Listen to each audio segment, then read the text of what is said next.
Welcome to Enstone. For the past 20 years, this place has built a string of race and championship winning Formula 1 cars, from the days of Toleman and Benetton to Renault and now the Lotus F1 team. We're here at the iconic factory today to launch the new E20. The E standing for, yeah, you've guessed it, Enstone. In just a few minutes, we'll be getting our very first glimpse at this latest creation from the legendary team. We'll be meeting the drivers, the team principals, and we've got F1 broadcaster and journalist Will Buxton roaming these very corridors, looking to chat to the people who make this team exactly what it is. Yeah, thanks, Johnny. I'm going to be scouring the corridors here at Enstone and talking to a range of people who have helped to shape not only the history of this team, but also who have helped to create the fabulous E20, which we see launched today. And of course, we all know what this is about. It is about bringing these World Championship trophies back home to Enstone. And of course, the team has a new employee this year, and he is a man who knows only too well just what it takes to win this piece of silverware here.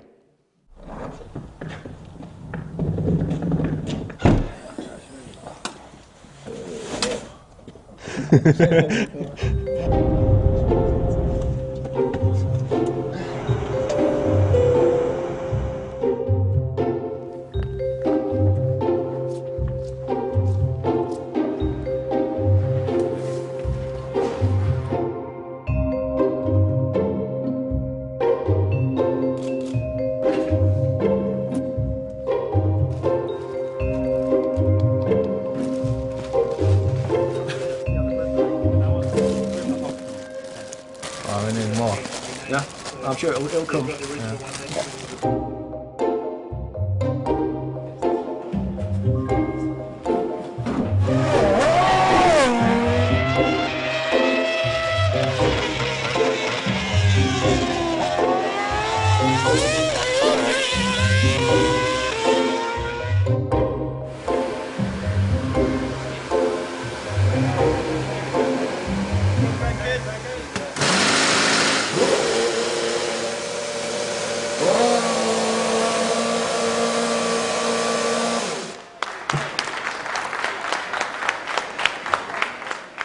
Okay, this is it. The time has finally arrived to unveil the new car. I've been joined by the Lotus F1 team drivers, Kimi Räikkönen and Romain Grosjean, to do the honours. Gentlemen, please derobe the new E20.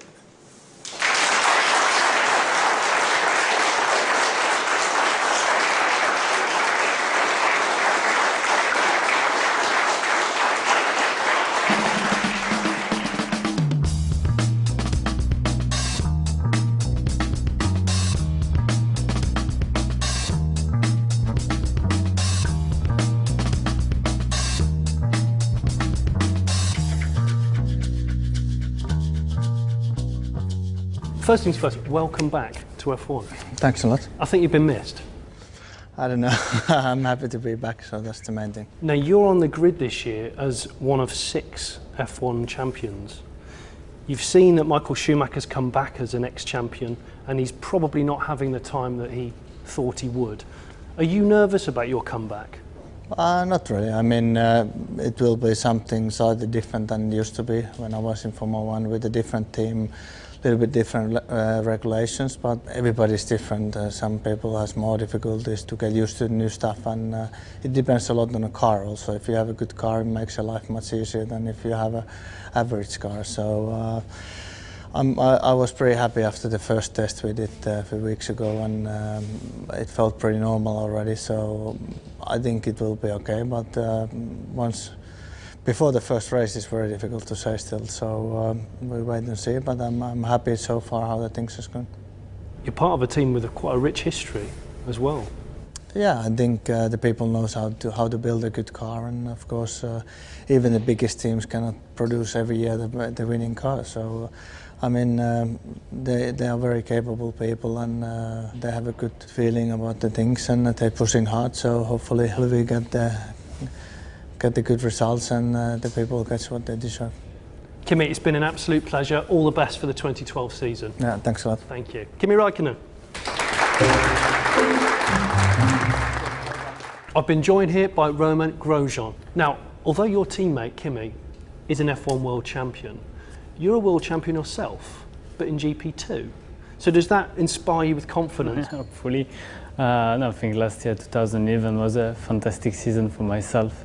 With the GP2 title, the Friday morning with the team, and all the time I could spend with the guys on the racetrack as a third driver.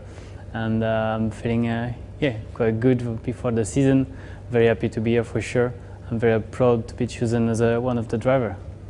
Do you think that you're going to learn a lot from Kimi? It's going to be a bit of a mentoring situation. Do you think you might be able to show him a thing or two? Well, so far I have a little bit more knowledge about the Pierre tires, but I think I will be able to get a lot from him. We need to work hand in the end to bring the team as forward as possible, which is our main goal. And as I said, I'm very happy to be alongside him. It's good for me, it's good for the team, and hopefully we can make something strong. We are all expecting a lot about this year. I've seen the car almost from the beginning to the end of the building, which have been nice to spend with the guys and the fire up and so on. And I think we're all expecting to see what will be the car on track. And after the first 4 days of testing, I think we will have a good idea of how we will be during the season. Ladies and gentlemen, Romain Grosjean. Well, where are you at? If you've ever wondered just how many people it takes to design a Formula One car, take a look around here. We are in the very heart of Enstone's design office, and the guys already hard at work, running their fingers to the bone on the iterations of the E20, which we'll see at the opening races of the 2012 Formula One season. And in here, a very important man indeed, Phil Adey, who is the design office manager. Phil, thank you so much for welcoming us here today. And you haven't been with the team very long, just 5 weeks, as I understand it. But even so, seeing this car launch today, it must be a great occasion. Yeah, I think it is. I mean, even though I've been only here 5 weeks, I've not been involved in the design, but you can see all the efforts all the designers have been putting in over the last few months, and obviously their efforts come to a culmination with the launch. So it's really satisfying on their behalf as well as from a natural interest. Now, we've been speaking today to people who've been involved with this team for a number of years. You yourself, just 5 weeks, but how have you found it here and how are you settling in at Enstone? Yeah, it's a very, very nice place. I think that what you have here is you have a nice, tight, compact team who are, have been in Formula One for a long time, but there's a lot of excitement. It's a new season, a new car, new driver lineup. I think there's a lot of excitement about Kimi joining the team. There's a real buzz about the place, and you can't help but feel that. And finally, I guess the one question that I'd like to know is, is there anything here that's, I guess, taken you by surprise since you've joined? Yeah, I think one thing that has surprised me, we have a graduate training program for young graduates who want to become designers to get a foothold in a team like this. And you can see young guys, young women come into this as an engineering and really enjoy it. And that is quite unique and special. And yeah, that's a real pleasant surprise. Couldn't agree with you more, Phil. Thank you very much for your time. And there we go. Just goes to show on the day that the team launches their newest challenger, Lotus F1 team, already looking to the future. I'm with Jérôme D'Ambrosio, the third driver in the Lotus team. Now, this is an interesting time for you because you had a season with another Formula One team in 2011. This time, you've sacrificed the drive to move up to a higher caliber team. Yes, exactly. I think this is definitely a great opportunity for me. As you said, I've sacrificed the fact of being driving, which is obviously something we love to do, and it's probably something I'll miss highly this year. But I think for the future, it's definitely a great opportunity for me to be third driver and to move up in the team ladder, let's say like that. My goal is to stay in F1 as long as I can, and I think that goes through being involved with the top team. Jérôme D'Ambrosio, ladies and gentlemen. You join me in yet another corridor here in Enstone, this time a slightly curved one, which is opening up into what I can only describe as a very open, airy, breezy room, certainly one for blue sky thinking. And a man who knows all about blue sky thinking is marketing account manager Luca Mazzocco. Luca, great to see you. Now, you've been here a fair while, you've seen launches happen before, but does this one feel any different to you at all? Well, in a way, it's always like the night before the exam because there's been a lot of preparation. We've been working on very hard, but nobody really knows right now where you are on the grid. So there's a lot of tension, and it's every year the same story. But this year it's very special because for the first time we are Lotus to all effects. And after a few years we have another Formula 1 champion driving for us in Kimi. That of course puts a bit of extra pressure and excitement. Absolutely, pressure and excitement. But I guess in your time here also, there's been a lot of happiness, a lot of great memories. What's the one memory that you, I guess, hold most fondly? I think definitely winning the 2 World Championships, drivers and constructors in 2005 and 2006. It's a great memory to have. And listen, I'm going to put you on the spot. My final question to you. You're a marketing man, so give me 3 words that encapsulate this team. Well, the first one I would say family, because that's what this team has become for me after all this time. Second, kaleidoscope of knowledge, which is nearly humbling when you realize. And maybe commitment, because that's another important factor in what we do here. Excellently surmised. A kaleidoscope of family and commitment. The Lotus F1 team. Johnny, back to you. Thank you, Will. Now, I've been joined by the team principal, Eric Boulier. Eric, your team is known for its technical innovations and aggressive design. Have you yet come up with a device to make Kimi smile on command? I think we can find any device, you know, we can make our driver smiling, but yes, it's true that the team is a reputation is good in terms of innovation, and we brought through the last years some nice ones, some, let's say, more delicate one, but definitely we have some this year. Now, you've got a whole new driver lineup this year, so tell me why you've chosen this particular partnership of guys. I think we obviously, I mean, in the case of Kimi, you know, I mean, his world championship is talking for itself, you know, and we clearly want a driver with experience. He came from big teams and he's got a huge experience, and he's very eager to do, and he's fast, you know.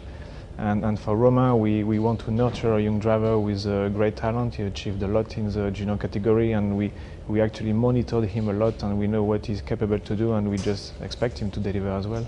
Now, you've worked in a whole variety of different motorsports before, so is this job the toughest job you've ever had? I would lie if I would say no. You know, obviously, yes. It's obviously more challenging, and you have much more responsibilities, but you enjoy much more as well. What are your biggest hopes and biggest fears? Biggest hopes is obviously to bring again this positive upward spiral, you know, to make sure that this team is back on the front of the grid, and for many years and for a long time, and also to have all the people in Enstone enjoying their life here and enjoying their passion about motor racing and Formula 1.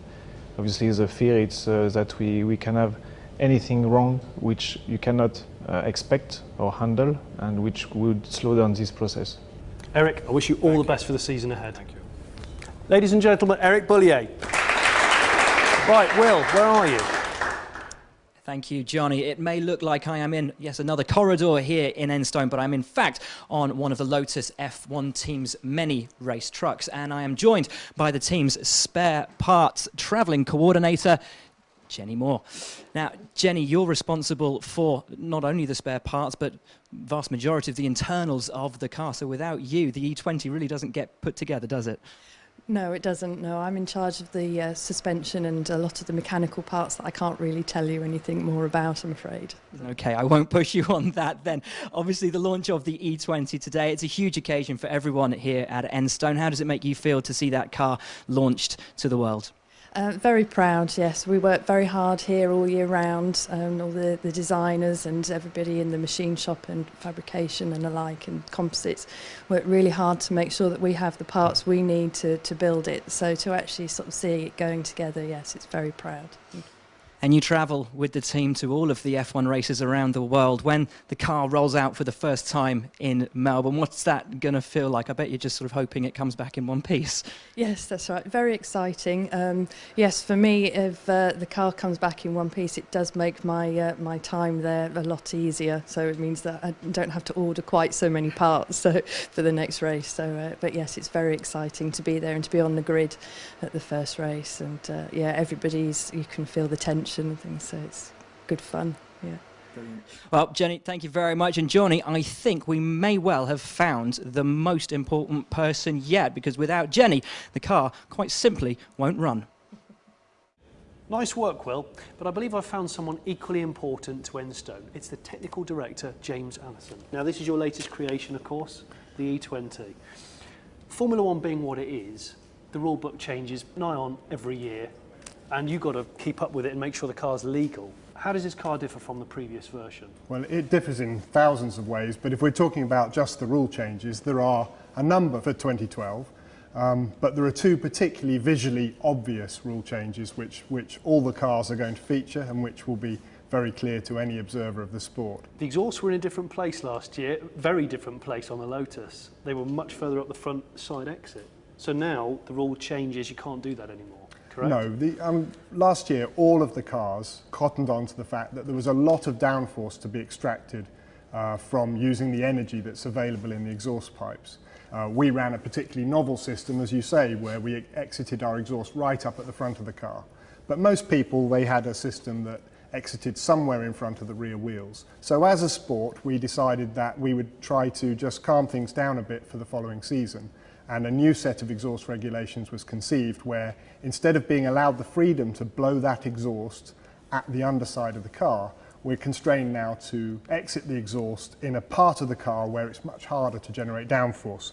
So if we look at the back of our car here now, the rule confines us to exiting our exhaust in a box that's sort of about that size and about that high. Up at the front of the car, it's a very obvious change. If you look at the car, there's a very distinctive slope to our nose here.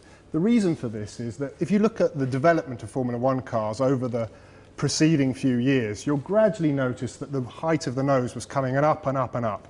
And the reason for that is that, rather like the exhaust blown diffusers, there's more downforce if you raise the bodywork at the front end of the car. A problem with that high nose is that eventually the tip of the nose can get to a height at which, if there were to be a T-bone crash where one car hits nose on into the side of the other car, then the tip of the nose can be so high that it actually exceeds the height of the cockpit rail of the other car.